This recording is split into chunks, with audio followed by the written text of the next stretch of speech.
গতদিন আমরা হচ্ছে এই জায়গাটাতে মানে এই কোডটা ডেসক্রাইব করছিলাম এবং তার সাথে আরো একটু সামনে আসলে মানে আগানো হয়েছিল। এট ফার্স্ট এই কোডের মধ্যে কারো কোনো জায়গায় মানে কনফিউশন বা কোশ্চেন আছে কিনা এই কোডটা বোঝার জন্য, বোঝার রেসপেক্টে আর কি। মানে এখানে আমাদের যেগুলো আমরা মানে কভার করছিলাম যে তোমার এই হেডার ফাইল বা মেইন এর রিটার্ন জিরো এইসব কথাবার্তা আগে হয়ে গেছিল। এক্সট্রা যে ইনফরমেশন গুলো কভার করা হয়েছিল যে তোমার ভ্যারিয়েবল ডিক্লারেশন, তারপরে স্ক্যানার দিয়ে ইনপুট নেওয়া, কিভাবে সামেশনটা হইলো দুটা ভ্যারিয়েবল যোগ করে, এবং তারপর একটা ফরম্যাট স্পেসিফায়ার দিয়ে একটা ভ্যারিয়েবলের ভ্যালু শো করা।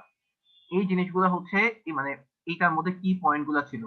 তো এই আইডিয়া গুলো নিয়ে কারো আর কোনো কনফিউশন বা কোশ্চেন কি আছে? এবং এটা খুবই মানে একদম মানে বেসিক লেভেলের কোড, এটার উপর বেস করে আমরা আসলে আস্তে আস্তে সামনে আগাবো। তো যদি কোনো কোশ্চেন থাকে এখনই মানে আনসার করে নিলে সবচেয়ে ভালো হয়। ওকে, যদি মানে এগেইন খুবই বেসিক লেভেলের কোড এবং মোস্ট প্রবাবলি সবার মোটামুটি একটা আইডিয়া আছে যে এখানে আসলে কি হচ্ছে।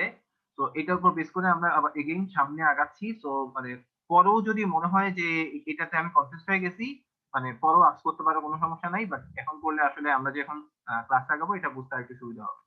যাই হোক, এটা যদি মোটামুটি আমরা বুঝতে পারি, আমরা শেষ করছিলাম আসলে এই যে ফরম্যাট স্পেসিফায়ার এগুলো নিয়েও কিছু কথাবার্তা বলছিলাম। মিনিট। তো ফরম্যাট স্পেসিফায়ার নিয়ে কথাবার্তা ছিল এমন যে তুমি যদি স্ক্যানার বা প্রিন্টএফ ইউজ করো, তখন তুমি কোন একটা ভ্যারিয়েবলের ভ্যালু আইদার মানে ইউজারের কাছ থেকে ইনপুট নাও অথবা কোন একটা ভ্যারিয়েবলের ভ্যালু শো করো। এখন কোন ডেটা টাইপের ভ্যারিয়েবল ইউজ করতেছো তার উপর বেস করে ওই যে ডাবল কোট মানে প্রিন্টএফ বা স্ক্যানএফ এর ডাবল কোটের মাঝখানে কোন একটা ফরম্যাট স্পেসিফাই করতে হয়। তো এক এক ডেটা টাইপের জন্য এক এক রকম ফরম্যাট স্পেসিফায়ার। একটু আগে যে এক্সাম্পলটা আমরা দেখছিলাম সেটা ডেটা টাইপটা ছিল ইন্টেজার, সেই ইন্টেজারের জন্য আমাদের ফরম্যাট স্পেসিফায়ার হচ্ছে %d। তো আমরা যদি ফ্লোট ইউজ করি %f ইউজ করব, যদি ডাবল ইউজ করি %lf ইউজ করবো এন্ড সো অন। এবং যদি অ্যাকচুয়ালি একটা পার্সেন্ট সাইন প্রিন্ট করতে চাই সেক্ষেত্রে হয়তো ডাবল পার্সেন্টেজ ইউজ করবো। তো এইসব জিনিসপত্র লাস্ট ক্লাসে কভার করা হয়েছিল। তো ওভারঅল মানে এখানে এসে আমরা আসলে শেষ করছিলাম এবং মোস্ট প্রবাবলি বলছিলাম যে 37 নাম্বার স্লাইড পর্যন্ত আমাদের মোটামুটি কভার করা হয়ে গেছে। তো যাই হোক, ওভারঅল গতদিনের ক্লাসের উপর কারো কোনো কোশ্চেন আছে কিনা? ওকে, যদি আমরা মোটামুটি একটা আইডিয়া করতে পারি যে গতদিন ক্লাসে কি হয়েছিল, আমরা তাহলে একটু সামনে আগানোর চেষ্টা করি। তো গতদিন সবার লাস্টে আমরা শেষ করছিলাম আইডেন্টিফায়ারের কাছে এসে। আইডেন্টিফায়ার জিনিসটা কিসের পার্ট কেউ কি বলতে পারবো? মানে আইডেন্টিফায়ার কথাটা আসলে এই স্লাইডে মানে কোন জায়গাটা থেকে এই আইডেন্টিফায়ার কথাটা রেফার করা হয়েছে? একটু ঝামেলার কোশ্চেন মনে হয়ে গেছে। মানে আমরা একটা জিনিস পড়ছিলাম টোকেন। টোকেন জিনিসটা কি কারো মনে আছে? টোকেন সব খেয়ে ফেলছি সবাই। মানে টোকেন জিনিসটা ছিল যে তুমি যখন কোন একটা সি প্রোগ্রাম লিখতেছো, এই যে আমাদের ইংলিশ ল্যাঙ্গুয়েজের সি প্রোগ্রামটা, সেটাকে আমাদের কম্পাইলার ছোট ছোট পার্টে ভাগ করে। এখন ছোট ছোট পার্টে ভাগ করতে যেও মানে একটা মিনিমাম ছোট থাকে, এর থেকে ছোট আসে ভাগ করে না। এই যে একদম মিনিমাম একটা জিনিস যেটাকে সে আর ছোট ভাগে এর থেকে ছোট ভাগে ভাগ করতেছে না, সেই মিনিমাম জিনিসটাকে আমরা বলতেছি টোকেন। যেমন তুমি যখন একটা ডেটা টাইপ লিখতেছো ইন্ট, এই ইন্ট ওয়ার্ডটাকে সে আর এর থেকে ছোট আই মানে একটা আই একটা এন একটা টি এভাবে কনসিডার করে না, বরং ইন্ট অ্যাজ এ হোল সে একটা জিনিস হিসেবে কনসিডার করে। এই যে ইন্ট অ্যাজ এ হোল একটা জিনিস হিসেবে কনসিডার করতেছে, এটাকে আমরা বলতেছি হচ্ছে টোকেন।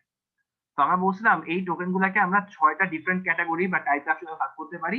তো সেগুলোর মধ্যে একটা ক্যাটাগরি ছিল হচ্ছে আমাদের আইডেন্টিফায়ার। এখন এই আইডেন্টিফায়ার ক্যাটাগরির মধ্যে আসলে কে কে পড়ে বা জিনিসটা কি সেটা যদি একটু বলি। আইডেন্টিফায়ার জিনিসটা হচ্ছে আমরা যে ভ্যারিয়েবল অথবা ফাংশনের নাম দেই, সেই নাম দেওয়ার প্রসেস। আমরা মনে করো নাম দেওয়াটা মানে ভ্যারিয়েবল বা ফাংশন এই জিনিসগুলাকে আমরা বলতেছি হচ্ছে আইডেন্টিফায়ার, এটার নামটা কি। এখন এই আইডেন্টিফায়ার গুলাকে তুমি যে বিভিন্ন নাম দিবা সেটার জন্য সি তোমাকে কিছু স্ট্রিক্ট রুল প্রোভাইড করে। ঠিক আছে, তো এই স্ট্রিক্ট রুল গুলা যদি আমরা একটু ডিসকাস করি, এখানের মধ্যে প্রথম কথাটাই হচ্ছে যে তোমরা যে চোজেন নেমটা করতেছো ভ্যারিয়েবল ফাংশন, সেটা হচ্ছে আইডেন্টিফায়ার যেটা বললাম। এরপর বলতেছে যে তুমি কখনো কোন একটা সি এর কিওয়ার্ড আইডেন্টিফায়ার হিসেবে ইউজ করতে পারবে না। কিওয়ার্ড জিনিসটা কি এটা কেউ বলতে পারবো? স্যার ওই যে ইন্ট অ্যাজ ইফ তারপর ওই যে নাইস, যেগুলো আছে। Nice, nice. কিওয়ার্ড হচ্ছে আমাদের রিজার্ভ ওয়ার্ড গুলা, ও যেটা বললো int if and so on. এই যে আমরা রিটার্ন কথাটা ইউজ করি, ইন্ট ইউজ করি, এই যে নামগুলা এগুলা কিন্তু কোনো একটা কিছুর জন্য ফিক্সড হয়ে আছে, যেমন ইন্ট দিয়ে সবসময় তুমি ইন্টিজার বুঝাবা। ইফ জিনিসটা আমরা এখনো পড়িনি বাট তোমরা পরিচিত, আমি ধরে নিতে পারি আসলে ইফ দিয়ে আমরা যখন কোনো কন্ডিশনাল স্টেটমেন্ট লিখি তখন আমরা ইফ ইউজ করি। তো পয়েন্টটা হচ্ছে ওই সব জিনিসপত্র তুমি কখনো কোনো ভ্যারিয়েবল বা ফাংশনের নেম দিতে পারবে না। তো তুমি এভাবে চিন্তা করতে পারবে না যে আমি একটা ভ্যারিয়েবলের নামই দিব ইন্ট, একটা ভ্যারিয়েবলের নাম দিব ইফ, এইটা কখনো করা যাবে না, ঠিক আছে? তো এটাই বলতেছে যে তুমি কখনো ভ্যারিয়েবল বা ফাংশনের নাম কখনো কোনো একটা কিওয়ার্ড ইউজ করতে পারবে না, যে কিওয়ার্ড গুলো আমাদের রিজার্ভ, ঠিক আছে? তো কিওয়ার্ড গুলোর চেহারা আমরা একটু যদি দেখে আসি, কিওয়ার্ড ছিল এই জিনিসগুলা, এবং তোমাদের কিন্তু এই জিনিস কোনো রকম মুখস্থ করা দরকার নেই এবং কিছুই আসলে মুখস্থ করা দরকার নেই, জাস্ট এগুলো একবার পড়ে যাবা, মোটামুটি আইডিয়া থাকলেই হইলো। আমাদের আর কি মানে মনে রাখার মতো একটা জিনিস আছে, সেটা হচ্ছে সিনট্যাক্স। তো ওই সিনট্যাক্স গুলো তুমি যখন 2-3টা প্রবলেম করবা অটোমেটিক্যালি তোমার মাথায় ঢুকে যাবে যে এটা আসলে এইভাবে লিখতে হয়। তো ওই জিনিস যখন একবার মাথায় ঢুকে যাবে দেন তোমার মানে মানে মনে রাখারও কিছুই নেই আসলে, ঠিক আছে? তো মানে মেমোরাইজ করা লাগবে এমন কোনো কিছু ইনশাল্লাহ আমাদের মানে কোর্সে করা লাগবে না। ওকে, তো এটা ছিল আমাদের কিওয়ার্ডটা হচ্ছে আইডেন্টিফায়ার নেম হতে পারবে না। আর তারপর হচ্ছে তোমার এরপরে কনভেনশন, এটা হচ্ছে আমরা ওই যে ভ্যারিয়েবলের নাম দেওয়ার জন্য কিছু নিয়ম শিখছিলাম, যে তোমার ভ্যারিয়েবলের নাম সবসময় হচ্ছে তোমার আইদার একটা অ্যালফাবেট অথবা আন্ডারস্কোর দিয়ে শুরু হতে হবে, ঠিক আছে? তো আইডেন্টিফায়ার জিনিসটার একটা পার্ট হচ্ছে ভ্যারিয়েবল, ভ্যারিয়েবল এবং ফাংশন দুইটা মিলে হচ্ছে আইডেন্টিফায়ার। ওকে, তো পয়েন্টটা হচ্ছে এরকম যে ভ্যারিয়েবলের জন্য তুমি যেরকম রেস্ট্রিকশন গুলো দেখছিলে আইডেন্টিফায়ার জন্য আসলে সেম রেস্ট্রিকশনই, আসলে আইডেন্টিফায়ার রেস্ট্রিকশন গুলাই ভ্যারিয়েবলের উপর পড়ছিল। যাই হোক, তো রেস্ট্রিকশন গুলো যদি আবার একটু আমরা দেখি, যে প্রথমে বলতেছে কি যে অবশ্যই শুরু করতে হবে অ্যালফা ক্যারেক্টার, বলতে বোঝাচ্ছে আসলে অ্যালফাবেট ক্যারেক্টার। তো অ্যালফাবেট ক্যারেক্টার অথবা আন্ডারস্কোর দিয়ে, কিন্তু এটার মধ্যে নামের মধ্যে হচ্ছে তোমার অ্যালফাবেট, নাম্বার অথবা আন্ডারস্কোর তিনটাই থাকতে হবে, ঠিক আছে? তো আমরা যদি একটু বলি যে আমাদের ভ্যারিয়েবলের নামটা, মনে করো তুমি সাম নামে ভ্যারিয়েবল দিচ্ছ, এটা ফাইন, কিন্তু তুমি যদি ওয়ান সাম এমন নামে একটা ভ্যারিয়েবল দিতে চাও, এটা কখনোই ফাইন না, ঠিক আছে? আবার তুমি যদি সাম ওয়ান লেখো, এইটা আবার ওকে। তো তুমি যদি কোনো একটা ভ্যারিয়েবলের মানে নাম যদি অ্যালফা সরি নাম্বার দিয়ে শুরু করো, এটা করা যাবে না, কিন্তু মানে মাঝখানে বা শেষে যদি কোনো নাম্বার রাখো এটা ফাইন। মানে শুধু কি বলটা না অ্যালফাবেট না, চাইলে শুরুতে তুমি একটা আন্ডারস্কোর দিতে পারো, এটাও ফাইন। স্যার এখানের মধ্যে আরেক, হ্যাঁ বলো। স্যার কোনো কারণে যদি ভুলে এরকম ওয়ান সাম এরকম একটা কিছু এটা লিখে ফেলে যদি তাহলে তুমি কি করো, কোড রান করে না? না কোডই রান করবে না, নাইস। এটা হচ্ছে তোমার একটা সিনট্যাক্স এরর হিসেবে কাউন্ট হবে, তোমার কম্পাইলারই তোমাকে কোডটা মানে বিল্ড করতে দিবে না, এবং আলটিমেটলি তুমি কোনো মানে প্রোগ্রামও রান করতে পারবে না। সো ওকে মানে এই মানে ওই যে বলতেছিলাম যে সি তোমাকে কিছু স্ট্রিক্ট রেস্ট্রিকশন দিয়ে দিবে, এবং ওই রেস্ট্রিকশন মানে ম্যান্ডেটরিলি ফলো করতে হবে, but rest of the things হচ্ছে তোমার ক্রিয়েটিভিটি। আচ্ছা, এটা গেল হচ্ছে তোমার আন্ডারস্কোরের কথাবার্তা। তারপরে যেটা হচ্ছে আপার কেস আর লোয়ার কেস আর ইম্পর্টেন্ট, মানে তুমি কোন কম্বিনেশনটা ইউজ করতেছো এটা হচ্ছে ইম্পর্টেন্ট। এটা রেসপেক্টে কথা হচ্ছে কেস সেনসিটিভ। কেস সেনসিটিভ বলতে কি বোঝাচ্ছে, কেউ বলতে পারবা? স্যার ছোট হাতের বড় হাতের অক্ষর স্যার। ছোট হাতের বড় হাতের অক্ষর মানে রেস্ট্রিকশনটা কিরকম, এটা একটা এক্সাম্পল দিতে পারবো? মানে স্যার আমি কোথাও উপরে এখানে যদি এস ইউ এম এসটা বড় হাতে লিখি, নিচে আমি ছোট হাতের এস দিয়ে ওটাকে নাইস, কমেন্টে হ্যাঁ আনতে পারবো না? এক্স্যাক্টলি, সবাই ধরতে পারছি। মানে এটাও আমরা আসলে লাস্ট দিন দেখছিলাম, যে আমরা এক্সাম্পল দেখছিলাম এরকম, যে তোমাদের ফ্রেন্ড যেটা বলছে যে তুমি যদি উপরে একটা লেখো ভ্যারিয়েবলের নাম এসইউএম, এটাও সাম, কিন্তু তুমি নিচে প্রিন্টএফ বা কোন একটা ভ্যারিয়েবলের ইউজ করার সময় লিখছো এসইউএম, তোমার কাছে জিনিসটা তো আসলে সেম জিনিসই, সাম আর সামই, কিন্তু কম্পাইলারের কাছে একটা শুরু হয়েছে লোয়ার কেস দিয়ে, একটা শুরু হয়েছে আপার কেস দিয়ে, এবং এই জন্য এই দুইটা ভ্যারিয়েবল হচ্ছে দুইটা ডিফারেন্ট ভ্যারিয়েবল হিসেবে কনসিডার্ড হবে। সো তুমি কোন আপার কেস আর লোয়ার কেসের কম্বিনেশন দিচ্ছ, এটা কম্পাইলারের কাছে এক্সট্রিম ইম্পর্টেন্ট। এবং এই যে আপার কেস আর লোয়ার কেসের উপর বেস করে দুইটা জিনিস ডিফারেন্ট হয়ে যাচ্ছে, এটাকে আমরা বলতেছি হচ্ছে কেস সেনসিটিভিটি, ঠিক আছে? সো আইডেন্টিফায়ার নামের সময়ও আমাদের ওই জিনিসটা একটু খেয়াল করতে হবে, যে তোমার আপার কেস আর লোয়ার কেসের মানে আমাদের কাছে যদিও সেম মনে হয়, সি এর কাছে যেহেতু সেম না, তো এটা খেয়াল করে আমাদের নামকরণটা করতে হবে।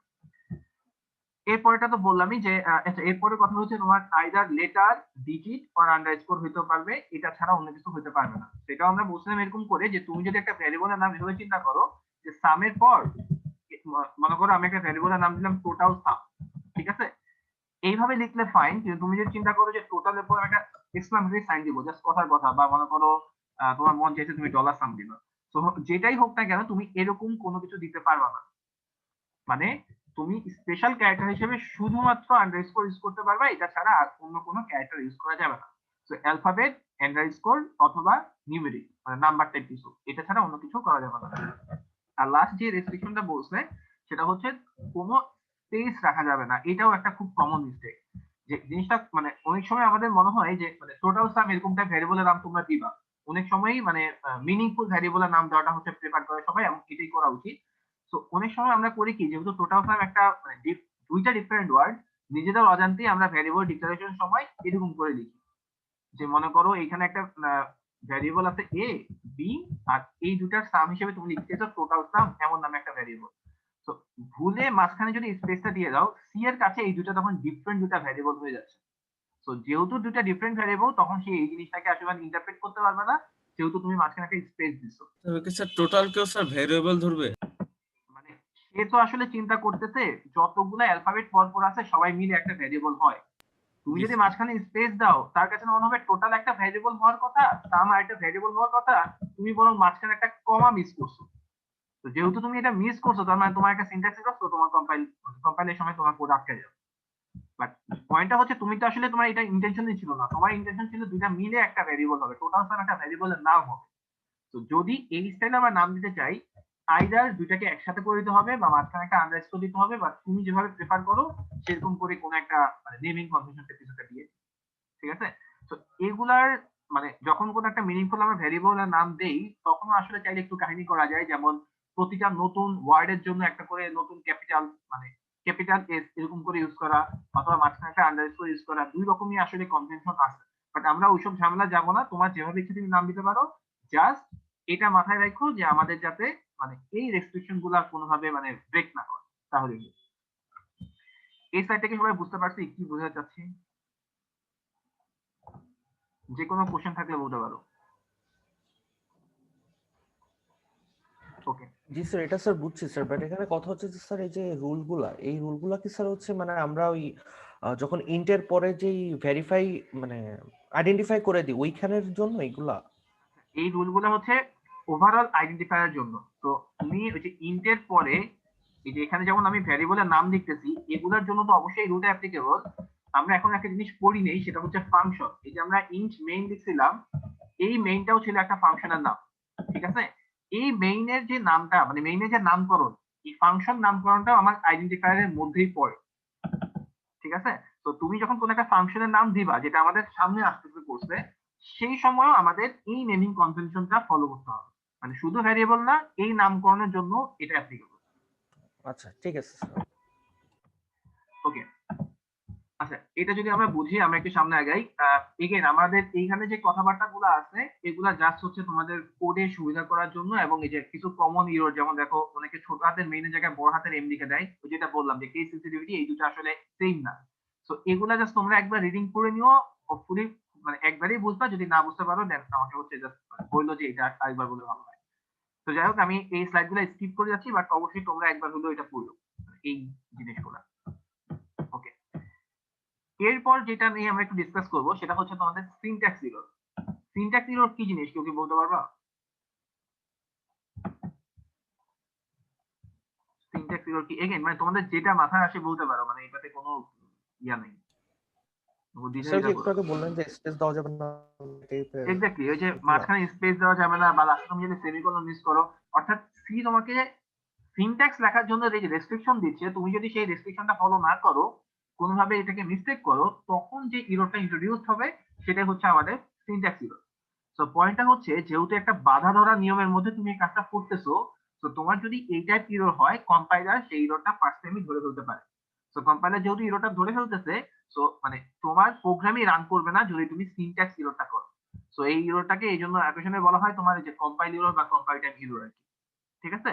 তো তোমার সি এর সিনট্যাক্স যেটা তোমাকে প্রোভাইড করে, তুমি সেটা যদি ফলো না করো, তখন কম্পাইলার সেই জিনিসটাকে ঠিকমতো রিড করতে পারবে না, যেটাকে আমরা বলি কম্পাইলার ঠিকমতো পার্স করতে পারবে না। সো ইন দ্যাট কেস যে ইররটা ইন্ট্রোডিউসড হয় সেটাকে বলি হচ্ছে আমরা সিনট্যাক্স ইরর। আচ্ছা, আরেক রকম ইরর আছে, সেটার নাম হচ্ছে সিমান্টিক ইরর। সিমান্টিক ইরর কি জিনিস, কেউ কি বলতে পারবা? সি এর রেসপেক্ট না, মানে ইন জেনারেল সিমান্টিক ইরর বলতে কি বোঝায়? মানে ইংলিশ বা বাংলা ল্যাঙ্গুয়েজের রেসপেক্টও বলতে পারো। সিনট্যাক্স ইরর এটা কিন্তু আসলে একটা ল্যাঙ্গুয়েজ রেসপেক্টিভ ইরর। আমরা ইংলিশ লেখার সময় যদি গ্রামাটিক্যাল ইরর করি সেটাকেও কিন্তু আমরা বলি হচ্ছে সিনট্যাক্স ইরর, তাই না? মানে যেটা তোমাকে একটা রুল দিয়ে দিছে, তুমি রুল ফলো করো না ইংলিশে, সো সেই ক্ষেত্রে যে ইররটা ইন্ট্রোডিউস হয় সেটা হচ্ছে সিনট্যাক্স ইরর। সিমিলারলি মানে যে কোনো ল্যাঙ্গুয়েজের জন্য মানে সিনট্যাক্স ইররও আছে, সিমান্টিক ইররও আছে। সিমান্টিক ইরর বলে একটা জিনিস আছে, তো ওই জিনিসটা কি কেউ কি বলতে পারবা?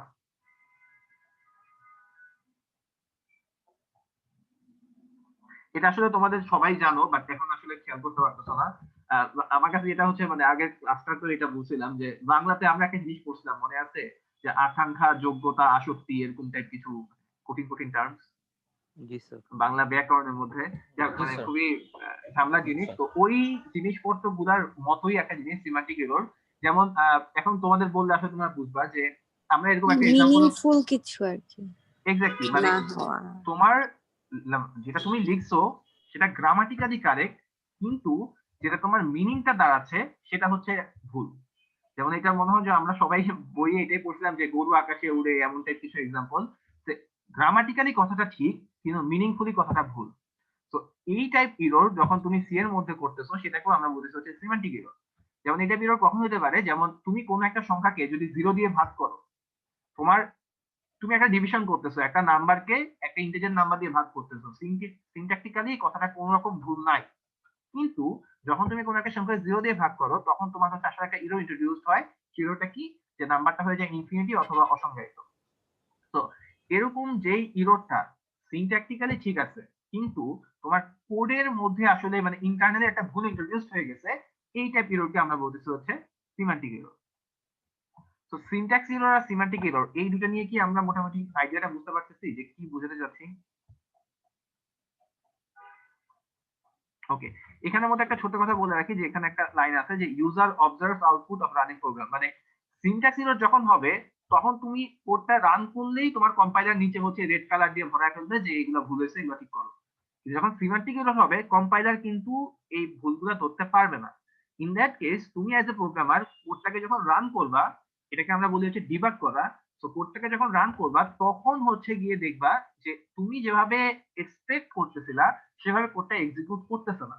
তো যখন কোডটা মানে একটা মিসবিহেভ করতেছে তখন তোমাকে হচ্ছে মানে কোড ঘেটে ঘেটে কোড প্রোগ্রাম রান করে করে মানে বের করতে হবে, ফিগার আউট করতে হবে যে কোন জায়গাটাতে আসলে ইররটা ইনডিউস হয়েছে। সো এই টাইপ ইরর গুলোকে আমরা বলতেছি হচ্ছে সিমান্টিক ইরর। ওকে, যদি মোটামুটি আমরা বুঝতে পারি, আমি একটু সামনের দিকে আগাই। আচ্ছা, এখানের মধ্যে বেশ কিছু স্লাইড হচ্ছে ওই যে আমরা ফার্স্টে যে প্রোগ্রামটা দেখছিলাম যে সাম করার জন্য ইন্টিজার 1 ইন্টিজার 2 সাম, সেগুলার ডেসক্রিপশন হচ্ছে এই স্লাইডগুলো, ঠিক আছে? তো আমরা মুখে মুখে আসলে এগুলো অনেকগুলো বলে দিচ্ছি, তো আমি এগুলোকে আর রিপিট করলাম না। এগেইন তোমরা অবশ্যই একবার গো থ্রু করবা এবং যদি দেখো যে কোনো কিছু আমরা বুঝতেছি না নেক্সট ক্লাসে অবশ্যই এটা বলতে পারো, মানে এটা অলওয়েজই ওপেন। আচ্ছা, আমরা তাহলে একটু সামনের দিকে আগাই। এখানের মধ্যে যে এটাকে আমরা বলেছিলাম এম্পারসেন্ট অপারেটর, ঠিক আছে, যে এন্ড সাইন যেটা। আচ্ছা, আমি একটু আগে যাই।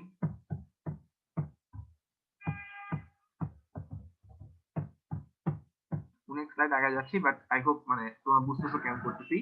আচ্ছা, এরপর হলো মেমোরি কনসেপ্ট। মেমোরি কনসেপ্ট নিয়ে হচ্ছে আমরা আসলে আগের দিন বলছিলাম বেশ কিছু কথাবার্তা, আমি একটু আবার রিপিট করি। মেমোরি কনসেপ্টটা হচ্ছে ওই যে আমরা যখন কোনো একটা ভ্যারিয়েবল ডিক্লেয়ার করি, ভ্যারিয়েবলের জন্য আমাদের কম্পাইলার হচ্ছে মেমোরিতে আমাদের কিছু পরিমাণ জায়গা দিয়ে দেয়। এই মেমোরিতে যে কিছু পরিমাণ জায়গা দিয়ে দেয় আমরা বলতেছি, এই মেমোরিটা কোন মেমোরি কেউ বলতে পারবা? র্যাম। RAM, nice. এটাকে আমি থিওরিতে বলছি না ল্যাবে বলছি আমার আসলে মনে নাই। স্যার লাস্ট ক্লাসে বলছিলেন ভাই। থিওরিতে বলছি না? জি স্যার, মানে এইটুকু এই লাইনটুকুই বলছেন স্যার। আচ্ছা আচ্ছা, ঠিক আছে, নাইস। তাহলে বুঝতেছি মানে ওই যে এটাও তাহলে আমি বলছি যে আমাদের মানে কনফিউশনটা আসে এটাকে হার্ড ডিস্ক কিনা, এটা কখনোই হার্ড ডিস্ক না, এটা অলওয়েজ হচ্ছে র্যাম। তো র্যামের মধ্যে সে যখন জায়গা দেয়, আচ্ছা আমি বলার আগে তাহলে একটু জিজ্ঞাসা করি, গার্বেজ ভ্যালু এটা নিয়ে কি আমি কিছু বলছি না? জি স্যার বলছিলেন, মানে আগে থেকে যে একটা ভ্যালু সেভ হিসেবে থাকে ওটা। আচ্ছা ঠিক আছে, আগের ক্লাসে কেউই কিছু বলেনি, আমি পুরোটা আবার রিপিট করছি। নাইস। আচ্ছা, গার্বেজ ভ্যালুটা হ্যাঁ যে বললা একটু বলতে পারবা যে গার্বেজ ভ্যালুটা আসলে কি বোঝায়? স্যার কম্পিউটার নিজে থেকে একটা ভ্যালু ধরে নেয় স্যার। ধরে নেয় বা স্যার ওখানে আগে থেকে যদি কোনো কারণে সেভ থাকে কিছু সেটা। নাইস, মানে মোটামুটি আমি একটু জাস্ট আরেকবার বলি যে জিনিস যেগুলো বলছো পুরাই ঠিক আছে। মানে তোমার র্যামের মধ্যে যখন তুমি মানে কোন মানে আমাদের তো আমরা প্রতিনিয়তই বিভিন্ন প্রোগ্রাম রান করতেছি। যেমন দেখো আমি একই সঙ্গে এখানে জুম ওপেন আছে, পেইন্ট ওপেন আছে, পাওয়ার পয়েন্ট ওপেন আছে, সাবলাইম ওপেন আছে, অনেকগুলো, এবং ব্যাকগ্রাউন্ডে হাজার হাজার প্রোগ্রাম রান করতেছে। তো পয়েন্টটা হচ্ছে র্যামের মধ্যে প্রতিনিয়ত আমার বিভিন্ন প্রোগ্রাম আসতেছে যাচ্ছে। তো এই জন্য র্যামের মধ্যে সবসময় কিছু না কিছু আমার মানে প্রোগ্রাম যাওয়া আসা মানে কি আসলে কিছু পরিমাণ নাম্বার মানে কি বলবো কিছু ভ্যালু যাওয়া আসা করতেছে, সেই ভ্যালু গুলাকে আমাদের মেশিন সামহাউ ইন্টারপ্রেট করতেছে। তো এই যে মেমোরিতে প্রতিনিয়ত প্রোগ্রাম যাওয়া আসা করতেছে, তোমাকে যখন কম্পাইলার কিছু মেমোরি দিয়ে দেয় যে এই জায়গাটা এখন আমার ভ্যারিয়েবলের জন্য অ্যালোকেটেড, সেই জায়গাতেও আগে থেকে হয়তো কোনো একটা প্রোগ্রাম যাওয়া আসা করে গেছে। তো ওই যে অ্যালোকেটেড জায়গা, সেই জায়গার মধ্যে আগে থেকে যে ভ্যালুটা আছে, তুমি যখন প্রোগ্রামটাকে মানে একটা ভ্যারিয়েবল ডিক্লেয়ার করছো, সেই ভ্যারিয়েবলটাও তাহলে ওই ভ্যালুটাই দেখতেছে। তো তুমি কোন একটা ভ্যারিয়েবল ডিক্লেয়ার করে যে এখানের মধ্যে যদি এই যে আমি এই তিনটা ভ্যারিয়েবল নিয়ে যদি বলি, এই তিনটা ভ্যারিয়েবল তুমি এখানে ডিক্লেয়ার করছো এবং এই লাইনেই মনে করো আমি এই এ ভ্যালুটাকে প্রিন্ট করতে চাচ্ছি। তো এই কাজটা যদি করি, যেহেতু এ বি টোটাল সাম এই তিনটার জন্য মেমোরিতে তিনটে জায়গা আমাকে দিয়ে দিছে এবং ওই জায়গাগুলোর মধ্যে আগে থেকেই কিছু না কিছু একটা ভ্যালু থাকতে পারে, এই প্রিন্টএফে কি ভ্যালু আসবে এটা আসলে আমরা আগে থেকে বলতে পারতেছি না। একটু আগে যে প্রোগ্রাম রান করছে তার রেসপেক্টে কোনো একটা র্যান্ডম ভ্যালু আসবে। এই যে একটা র্যান্ডম ভ্যালু আসতেছে, এই ভ্যালুটাকে আমরা বলতেছি হচ্ছে গার্বেজ ভ্যালু। ঠিক আছে? তো পয়েন্টটা হচ্ছে যদি তুমি এই ভ্যালুটাকে ওভাররাইট করে দাও, সে মনে করো আমি a ইকুয়াল টু 10 লিখলাম, তাহলে সেই গার্বেজ ভ্যালুর উপর এই 10 ভ্যালুটা এখন আসলে ওভাররাইট হয়ে যাবে। তো এখন যদি আমরা এই জিনিসটাকে প্রিন্ট আপ করি, এখন ঠিকই আমি হচ্ছে মানে কম্পাইলার সবসময় দেখবে আমার লেটেস্ট কোন ভ্যালু আছে ওই মেমোরির মধ্যে, যেই ভ্যালুটা আছে সেটাকে আমি প্রিন্ট করব। তো যেহেতু আমার এখন লেটেস্ট ভ্যালুটা হচ্ছে 10, ওই ওই এর মেমোরির উপর 10 ভ্যালুটা এই লাইনের জন্য ওভাররাইট হয়ে গেছে। তো আমার এখন এই প্রিন্টএফে এর ভ্যালু দেখাবে 10।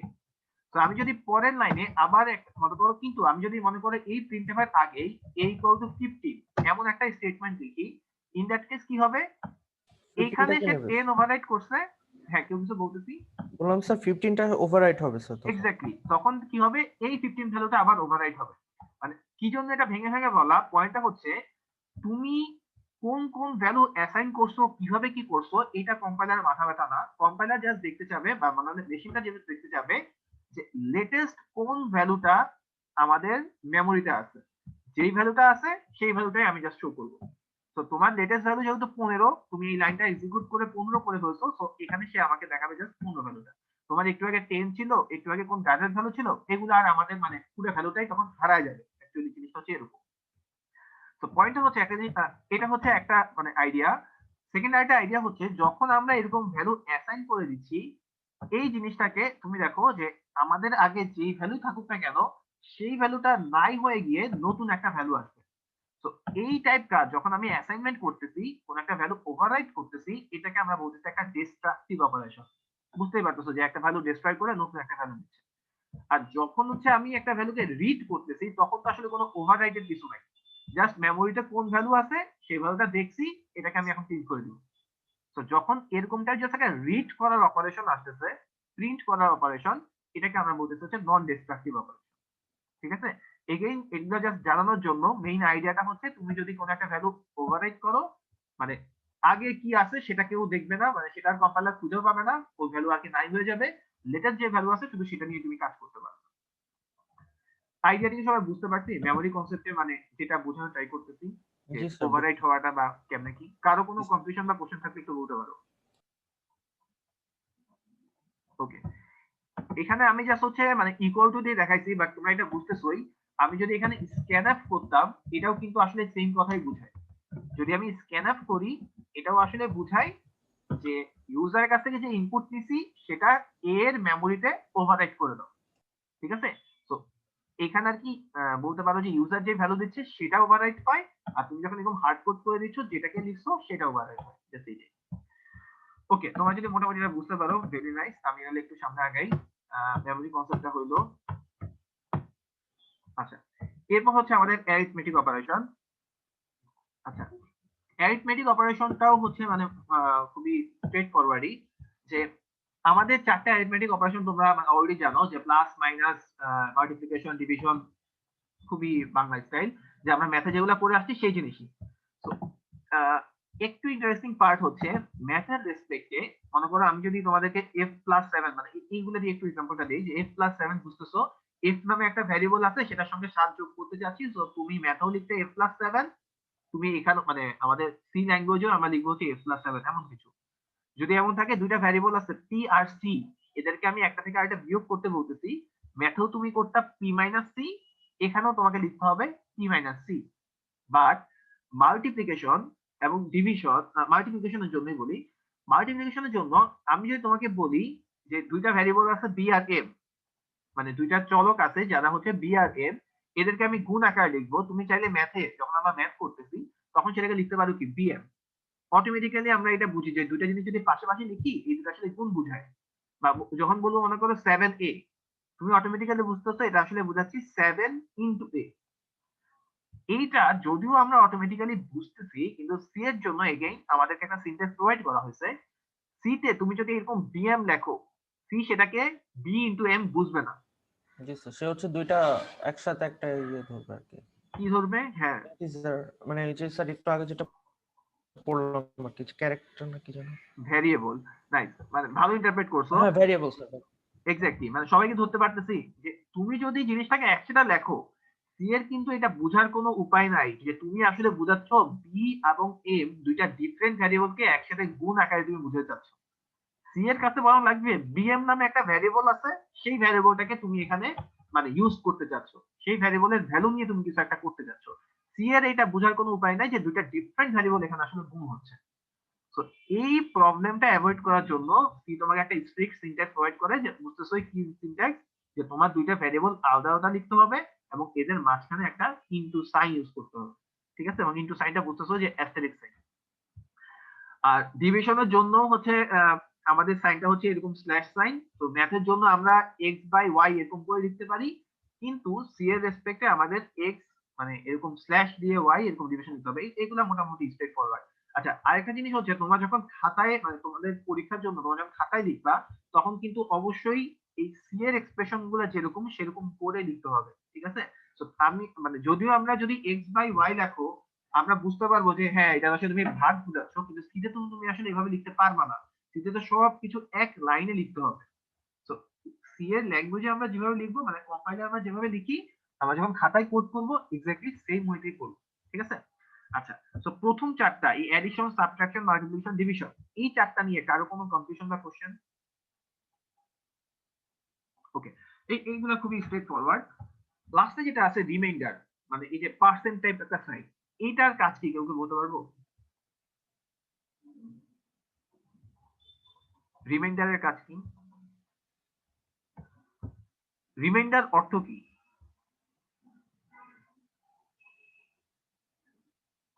কোনো কিছু রয়ে যাওয়া আর কি, একটু আবার বলো। কোনো কিছু থেকে যাওয়া আর কি, আচ্ছা, ভাগশেষ, কোনো কিছু থেকে ম্যাথমেটিক্যাল যাওয়া সেন্সে। অ্যাজ ইন ভাগশেষ, রাইট। সো নামটা যেহেতু ভাগশেষ, সো বুঝতেছই এই অপারেশনটার সাথে ভাগশেষের কোনো একটা সম্পর্ক আছে। সো এইটাই অ্যাকচুয়ালি সম্পর্কটা হচ্ছে, ও হচ্ছে আমাদেরকে একটা ভাগশেষ প্রোভাইড করে। সো মড অপারেশন, এটার সঙ্গে তোমরা ম্যাথে একটু পরিচিত হইলে হতে পারে, আমি জানি না, পরিচিত হওয়ার কথা। সো মড অপারেশনটার কাজ হচ্ছে তোমাকে কোন একটা ভাগশেষ প্রোভাইড করা। তো ভাগশেষ জিনিসটা কিরকম ছিল, যদি ভুলে যেয়ে থাকি, ভুলো নাই কেউই। এই জিনিসটা হচ্ছে তুমি যদি মনে করো দুটো সংখ্যা বলি, একটা হচ্ছে 7 আর একটা হচ্ছে 4, তুমি যদি 7 কে 4 দিয়ে ভাগ করো, ভাগশেষ কত হবে? 3। সো এই যে 3, তুমি যখন এই যে মড অপারেশন করবা, সে তোমাকে তখন সেই 3 ভ্যালুটা আউটপুট দিবে। সো মড অপারেশন বা রিমাইন্ডার অপারেশনের জন্য একটা স্ট্রিক্ট রুল হচ্ছে তুমি সবসময় এটাকে শুধুমাত্র ইন্টেজার ডাটা টাইপের জন্য ইউজ করতে পারবা, কোনো ফ্লোটের জন্য ইউজ করতে পারবা না।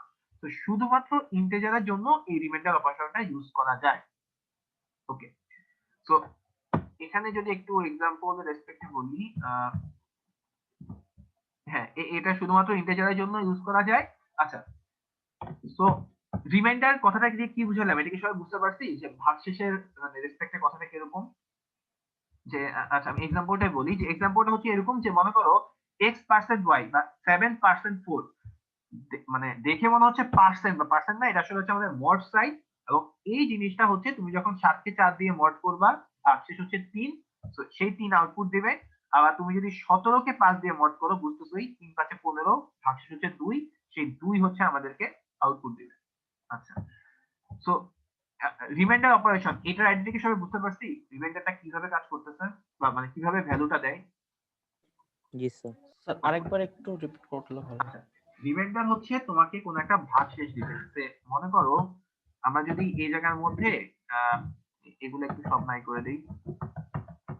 তো মনে করো a এর ভ্যালু হচ্ছে তোমার 10 আর b এর ভ্যালু হচ্ছে তোমার 3। তো আমি যদি এখানে এই টোটাল সাম না লিখে আমি ছোট ভ্যারিয়েবল নেই, রেজাল্ট দিলাম। এই রেজাল্টের মধ্যে আমি যদি a% b এভাবে লিখি, ইন দ্যাট কেস এই ভ্যালুটা আমাকে কি দিবে? এটা আমাকে বলতেছে হচ্ছে, এটা আমাকে বলতেছে হচ্ছে তুমি যদি a কে b দিয়ে ভাগ করো, ইন দ্যাট কেস যে ভাগশেষটা আসবে সেই ভাগশেষটা আমি রেজাল্টের মধ্যে দিব। তো পয়েন্টটা হচ্ছে a এর ভ্যালু হচ্ছে 10, b এর ভ্যালু হচ্ছে 3। তো তুমি 10 কে যদি 3 দিয়ে ভাগ করো কত ভাগশেষ আসবে? 1 আসবে স্যার। 1 আসবে। 3 থেকে 9 বিয়োগ করলে হচ্ছে 10 থেকে 9 বিয়োগ করলে হচ্ছে 1। তো এই 1টা তখন এই রেজাল্টের মধ্যে স্টোর হবে এবং সেই ভ্যালুটাই হচ্ছে আমরা এখানে দেখতে পাবো। ঠিক আছে? জি স্যার, বুঝছি স্যার। ওকে, তো রিমাইন্ডারের কাজটা হচ্ছে সেরকম স্ট্রেট ফরওয়ার্ড। এখানে আরো দুইটা কথা আছে মানে ইন জেনারেল অ্যারিথমেটিক অপারেশনের জন্য। যে ফার্স্ট কথাটা হচ্ছে তুমি যখন কোনো অ্যারিথমেটিক অপারেশন লিখতেছো তোমাকে পুরো জিনিসটা এক লাইনে লিখতে হবে। তো তুমি যদি এভাবে চিন্তা করো যে a% b প্লাস 7 এরকম কিছু একটা আছে, বাট আমি কোডটা এক লাইনে না লিখে আমি লিখবো হচ্ছে এরকম করে যে a%b প্লাস 7 বা এমন কিছু একটা, এভাবে হচ্ছে তুমি সিএ লিখতে পারবে না। তোমাকে অবশ্যই পুরো স্টেটমেন্টটা এক লাইনে প্রোভাইড করতে হবে। ঠিক আছে?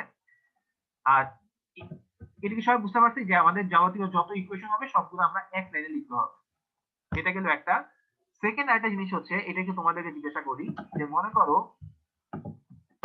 অপারেশনটা হচ্ছে এরকম a ভাগ b, এইটার আউটপুটটা কি হবে কেউ বলতে পারবা?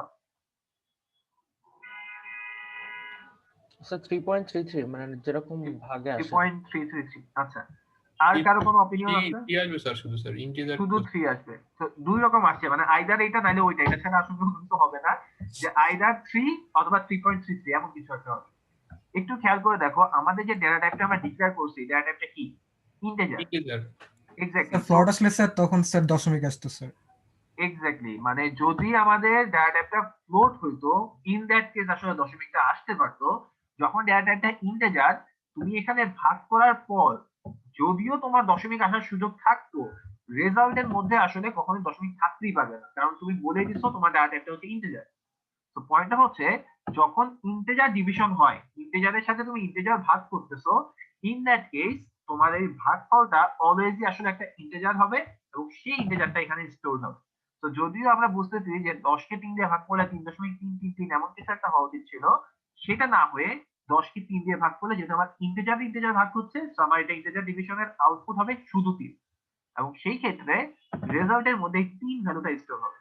তো আমার এখানে যদি প্রিন্ট করি আমাদের আউটপুট দেখাবে হচ্ছে 3। এই যে লাস্টে ইন্টিজার ডিভিশনটা বললাম, এটা বুঝতে কারো কনফিউশন আসলে? ওকে, আমরা যদি সবাই মোটামুটি বুঝতে পারি, আমি জাস্ট ছোট তোমাদের একটু জিজ্ঞাসা করি যে মনে করো আমার এখানে আছে হচ্ছে 17, এটা তো আসলে হয়ে গেছে যে 21 দিলাম, এইটার জন্য এখানে আউটপুট কি হবে? স্যার দশমিক তো আসবে না। Sir 5 sir. আর 5 স্যার। দশমিক আসবে না, হ্যাঁ আউটপুটটা হবে 5। 5 আসবে স্যার। যে দশমিক বলতেছিলাম তুমি একটু খেয়াল করো, দেখো আমাদের ডেটা টাইপ যেহেতু ইন্টিজার, তো এ আর বি ও যেহেতু ইন্টিজার, তো ইন্টিজারের সাথে ইন্টিজার ভাগ করলে অলওয়েজ ইন্টিজার আউটপুট আসতে হবে। ঠিক আছে? এবং রেজাল্টও যেহেতু ইন্টিজার, সো আমার ইন্টিজারটাই এখানে স্টোর হচ্ছে, সো আমার আউটপুটটা হবে, তুমি যদি মানে 21 কে 4 দিয়ে ভাগ করো, দেখো ইন্টিজার রেসপেক্টে রেজাল্টটা হয় 5.2 অ্যাকচুয়াল অ্যান্সার, কিন্তু সেটা আসলে আসবেই না, মানে 0.2টা আসলে আসার সুযোগই নাই, কারণ আমরা বলেই দিচ্ছি আমাদের ডেটা টাইপটা হচ্ছে ইন্টিজার। স্যার দশমিক আনতে হলে আমরা কি করব? যদি দশমিক আনতে হয় আমাকে জাস্ট এখানে ফ্লোট ইউজ করতে হবে। ফ্লোট ইউজ করতে হবে। ইন দ্যাট কেস এ আর বি ও যেহেতু ফ্লোট, মানে পার্সেন্টেজ। হ্যাঁ হ্যাঁ রাইট, এখানে তখন হ্যাঁ ভালো ধরছো যে এখানে তখন আমার পার্সেন্ট এফ ইউজ করতে হবে। ইন দ্যাট কেস 21 কে 4 দিয়ে ভাগ করলে 5.2, এই অ্যানসারটা হচ্ছে তখন। স্যার আমরা এ আর বি কে ইন্টিজার রেখে আমরা কি রেজাল্টটাকে ফ্লোট করতে পারবো? এটাও খুবই ভালো কোশ্চেন, কিন্তু মানে এটা আসলে আমি নেক্সট ক্লাসে ধরতাম, বাট তোমরা যেহেতু বলছো আমি জাস্ট একটু টাচ করে যাই। না আমি জাস্ট অ্যানসারটা দেই, বাট নেক্সট ক্লাসে আমি একটু আর ভয়েড মেক না পারি? এটা আমরা করতে পারবো না। মানে যদি তোমরা এভাবে চিন্তা করো যে আমি এটাকে ইন্ট রাখলাম, এখানে আমি ভ্যারিয়েবল দিয়ে দিলাম, আর এখানে আমি দিলাম মনে করো ফ্লোট। এই কাজটা যদি আমরা মানে লজিক্যালি আমাদের কাছে মনে হচ্ছে এ আর বি কে যদি আমি ভাগ করি, আমি স্টোর করতেছি একটা রেজাল্ট মানে ফ্লোটের মধ্যে, তাহলে তো আসলে মানে 5.2 এটাই আসা উচিত। বাট জিনিসটা হচ্ছে এরকম, সি আসলে দেখে তুমি কাদেরকে ভাগ করতেছো। তুমি ভাগ করতেছো কি দুইটা ইন্টিজারকে। সে মানে জিনিসটা আসলে মেশিনের ভিতরে ক্যালকুলেশন, মানে বিভিন্ন কি বলবো রেজিস্টার বা হাবিজাবি থাকে, আমি ওইদিকেও যাচ্ছি না। মানে মেশিনের ভিতরে ক্যালকুলেশন, তারা যখন দুইটা ইন্টিজার নাম্বার পায় সেই ইন্টিজারের মতো করে ডিভিশন করে, এবং ইন্টিজারের মতো করে ডিভিশনই মানে হচ্ছে তোমার কোনো দশমিকের অস্তিত্ব সে আর তখন দেখে না। তো তুমি যদি এ আর বি কে ভাগ করো, যেখানে এ আর বি তারা হচ্ছে ইন্টিজার, তো এই ভাগফলটা হবে শুধু 5। তখন যেহেতু তুমি রেজাল্ট নামে একটা মানে ফ্লোটে ভ্যারিয়েবল রাখছো, তো তুমি যখন এখানে আউটপুট দিবা, আউটপুটটা 5 না হয়ে 5.000 এরকম করে আসবে, কিন্তু ভ্যালুটা আসবে 5, 5.2 আসার কথা ছিল সেটা তখন আসবে না। তো এইটা কেন, এই জিনিসটা আমরা নেক্সট ক্লাসে আরেকটু এক্সপ্লেইন করবো, বাট জাস্ট আপাতত এটা মাথায় রাখো যে এরকম করলে আমরা করতে পারবো না। এটা যদি আমাদের আনতে হয়, এখানে আইদার টাইপ কাস্টিং করতে হবে, যে জিনিস এগেইন আমরা নেক্সট ক্লাসে আনবো, অথবা তোমার ভ্যারিয়েবলটাই তুমি ডিক্লেয়ার করে দিতে হবে, এটা হবে ফ্লোট। সো একটু যদি প্যাচ লাগেও আমরা এটা নেক্সট ক্লাসে ক্লিয়ার করবো, এখন আমি এটাতে আর যাচ্ছি না, ঠিক আছে? Okay. আচ্ছা, এখানে আমি আরেকটা কথা বলতে চাচ্ছিলাম, কি বলতে চাচ্ছিলাম ভুলে গেছি। ও আচ্ছা, যদি এখানে আমি মানে তোমাদের তো একটা ফ্রেন্ড বলছে এখানে ফ্লোট দেওয়ার জন্য পার্সেন্ট এফ দেওয়ার জন্য, আমি যদি এখানে পার্সেন্ট বি দেই, ইন দ্যাট কেস আউটপুটটা কি হবে?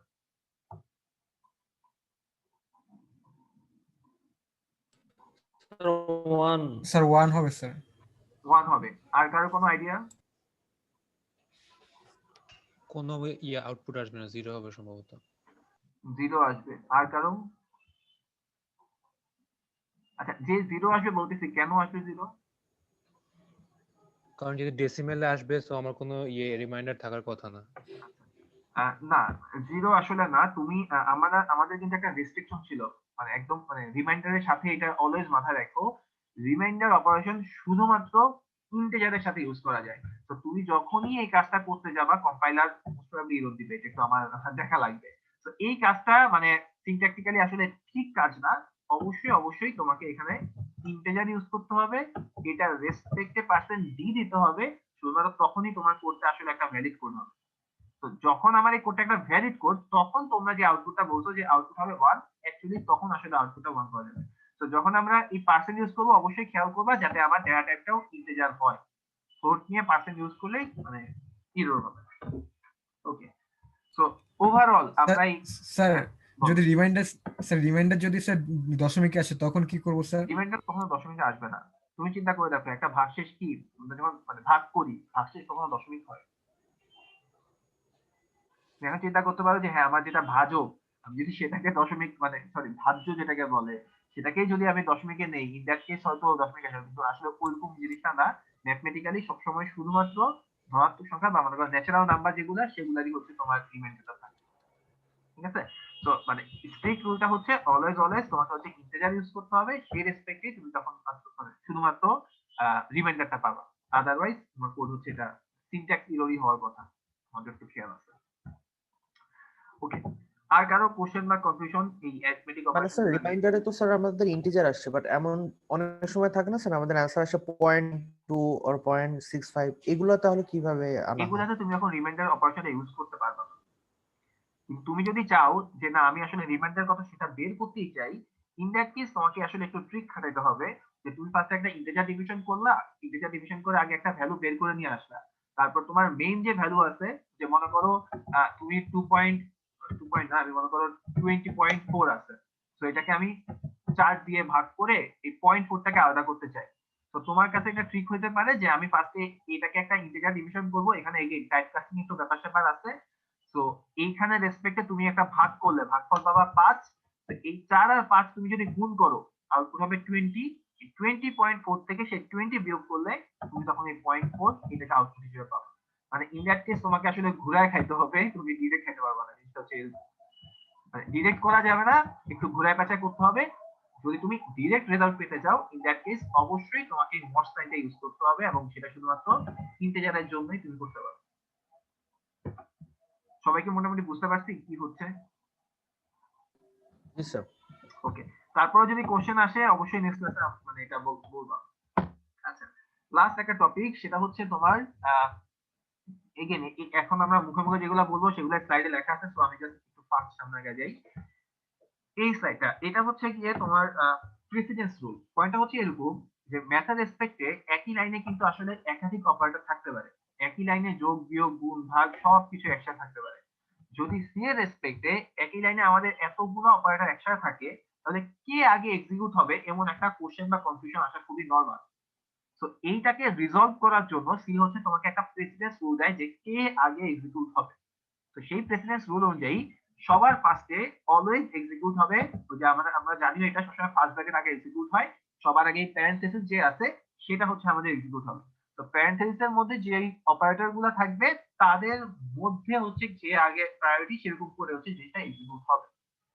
প্যারেন্থেসিসের পর প্রায়োরিটি রুলটা হচ্ছে এরকম যে যদিও আমরা মনে করি যে ভাগ আগে এক্সিকিউট হয় তারপর মাল্টিপ্লিকেশন এন্ড সো অন, এই জিনিসটা আসলে সেভাবে হবে না। সেখানে সি এর জন্য জিনিসটা হচ্ছে এরকম যে মাল্টিপ্লিকেশন, ডিভিশন এবং রিমাইন্ডার এই তিনটা অপারেটরের লেভেল হচ্ছে সেম, তাদের প্রায়োরিটি হচ্ছে সেম। তাদের থেকে নিচের প্রায়োরিটি হচ্ছে প্লাস এবং মাইনাস, কিন্তু তাদের নিজেদের মধ্যে প্রায়োরিটি আবার হচ্ছে সেম। সো এটা হচ্ছে মনে করো প্রায়োরিটি 1, এটা হচ্ছে প্রায়োরিটি 2, এটা হচ্ছে প্রায়োরিটি 3।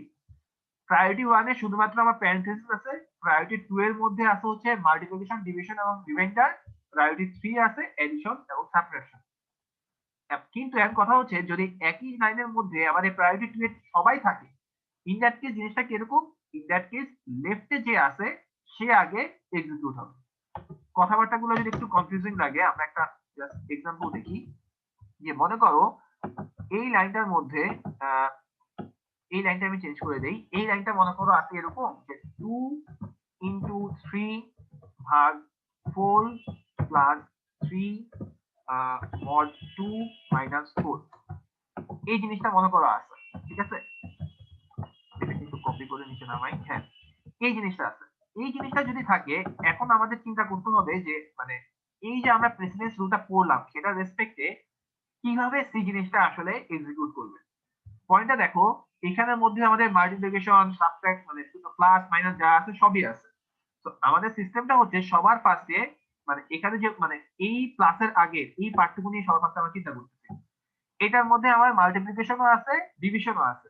তো মেথড রেসপেক্টে আমরা আগে চিন্তা করতে পারতাম যে আগে 3 ভাগ 4 এমন কিছু একটা আগে হবে, বাট এখানে রেসপেক্টে যেহেতু এদের আসলে লেভেলটা সেম, তো সবার আগে আসলে এক্সিকিউট হবে মানে যেহেতু লেভেল সেম সবসময় বাম দিক থেকে এক্সিকিউট হবে। তো বাম দিক থেকে যদি এক্সিকিউট হয়, বাম দিকে সবার পাশে আছে 2 into 3, তো 2 into 3 এক্সিকিউট হয়ে এখানে আসবে হচ্ছে 6। এরপর 6 কে যখন আমি 4 দিয়ে ভাগ করব, এটা হচ্ছে একটা ইন্টিজার ডিভিশন। তো 6 কে আমি যদি 4 দিয়ে ভাগ করি, ভাগফল হবে হচ্ছে 1, মানে 4 দুগুণে হচ্ছে 8, 4 একে 4 দিয়ে 2 ভাগ শেষ। তো আমার ভাগফল হচ্ছে ইন্টিজার ডিভিশনের রেসপেক্টে 1।